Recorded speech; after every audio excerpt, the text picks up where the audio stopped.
Les premiers échanges se sont faits en 2019 avec le fameux compte Whoopi Gilmore, avec les fameux drapeaux de pirates autour. Il y a un moment donné où, lorsque j'exprimais j'avais dénoncé les agissements sexuels de Harvey Weinstein, et là, en retour, il m'avait envoyé une menace de mort qui était le gif I will find you and I will kill you. Et ce gif-là est revenu tout au long du harcèlement et des menaces des 18 mois. C'est un gars que j'ai croisé moi-même au fil des années, Whoopi Gilmore, qui est quand même un fan d'un certain type de radio. Tout à fait, autoproclamé pirate qui tourne autour de radio pirate, je dirais.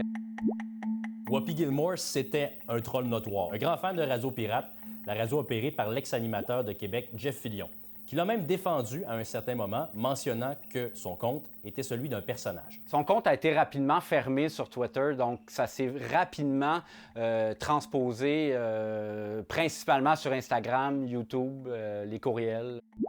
D'un seul compte, celui de Whoopi Gilmore, une multitude de nouvelles identités se créent. Et finalement, Sébastien finit par connaître l'identité de la personne qui l'a harcelé pendant 18 mois.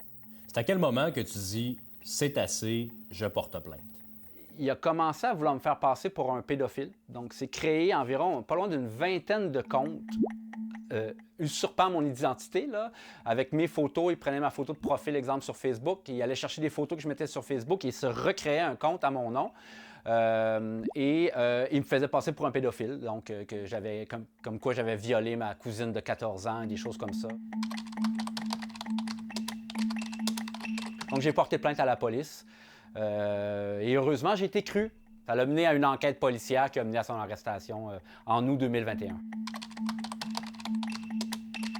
Comment tu as vécu ça, ce combat-là? Ça a été plus difficile que je pensais. Il faut comprendre que je m'en serais passé des procédures judiciaires. J'aurais préféré que tout ça ne se passe pas, en vrai. Mais à un certain moment donné, je me suis dit que c'était assez. La seule manière que j'ai trouvée pour qu'il arrête de me harceler, de m'envoyer des messages, ça a été de porter plainte. Le point final de cette saga-là devrait être le 15 septembre avec la sentence.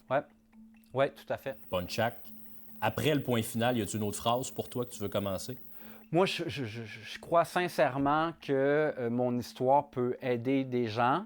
Je pense essayer de sensibiliser les jeunes, des conférences dans les écoles. Je pense qu'il y a de l'éducation beaucoup à faire là-dessus et éduquer les gens aussi sur la portée des mots. Parce que souvent, on peut penser que c'est anodin, mais les mots peuvent blesser, parfois même plus qu'un coup de poing d'en face.